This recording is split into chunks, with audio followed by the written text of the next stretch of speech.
Қазақ және орыс тілінде ақпарат тарататын басылымның бүгінгі күнде оқырмандарына берері мол. Редакцияның мәртебесі тек тың жаңалықтарды жеткізумен ғана емес, облыстық, республикалық деңгейдегі бірегей жобаларды жүзеге асырумен ерекшеленеді.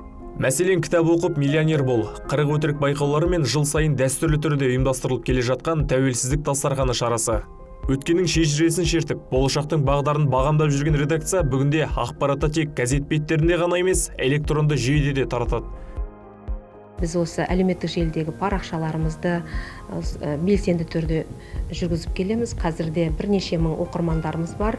Инстаграм, Фейсбук әлеуметтік желідегі парақшаларымызда. Осыған қарап, енді айтуға болады, Жамбыл Тараз тек қалалық газет қана емес, өйткені біз интернет арқылы облыстағы оқырмандарымызға да, тіпті облыстан тыс республикада бірнеше қалаларда да оқырмандарымыз бар деп мақтанышпен айта аламыз.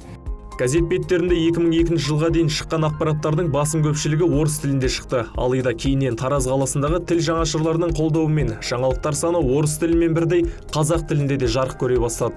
Редакция көзқарақты көрермендеріне ақпарат таратып, жаңашылдықтарымен таң қалдыруын тоқтатпайды. Аталған мерейтойға орай газеттің дизайны да өзгерген. Жаңа дизайн бастады осы 25 жылдыққа. Сонымен кішкене отырдық, бір жасадық, екі жасадық, қайтардан ауыстырып, басынан бастап қайтып жасадық. Шаршадық, түнгі 2-де бітіріп кеше газет. Бірақ бүгін азанда келгенде результатын көріп, сол жұмысыңның нәтижесін көргенде, бір өзіңде көңілің көтеріледі.